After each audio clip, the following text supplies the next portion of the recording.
Welcome back to Let the Quran Speak. Now it's time for a question answer session where we answer some of your questions. So, Brother Shabir, our first question is, our viewer is asking about this hadith that he found, where it's by Imam Razin. It says, women are the snares of Satan.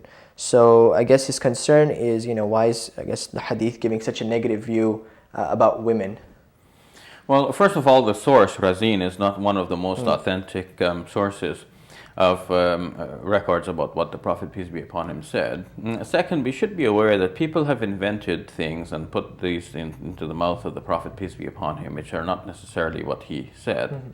To find out what Islam teaches on any subject, and especially on gender relations, one has to turn first to the Quran itself. And in the Quran, there's no indication that women are the snares of the devil. In fact, in the Quranic stories, starting with the story of Adam, we don't find that the devil approaches through the woman. In the case of Adam's story, we find that the devil approached the two of them and whispered to the two of them and caused the two of them to slip from the state of grace in which they were.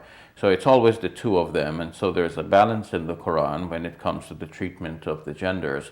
We know from other sources that there is a continuous theme in the stories of ancient prophets and heroes that a woman always leads to the downfall of the man, and women are shown to be wily and full of ruse.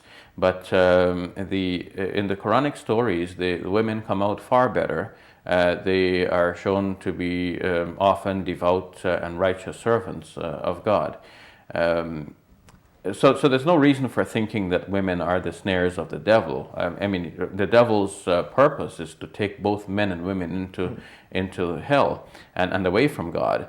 And we can ask, if women are the snares, if the devil uses women to get to men, well, what does he use to get to the women?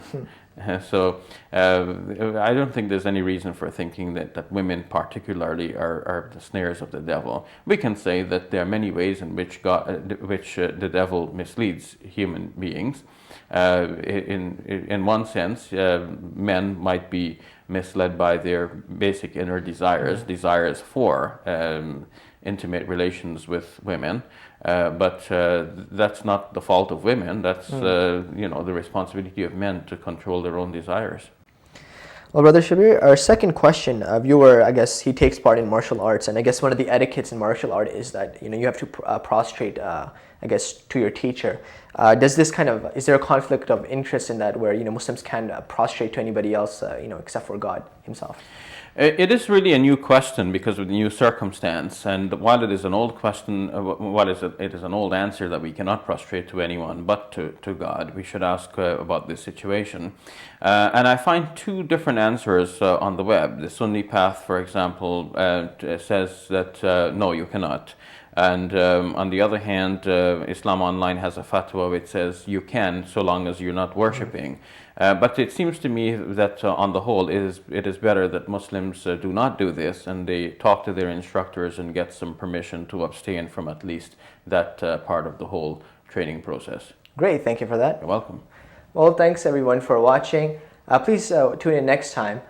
Please visit our website at www.quranspeaks.com. Please send in your questions, comments, and of course your donations, because that's how we keep going. From everyone in Let the Quran Speak, peace be upon you. See you next time.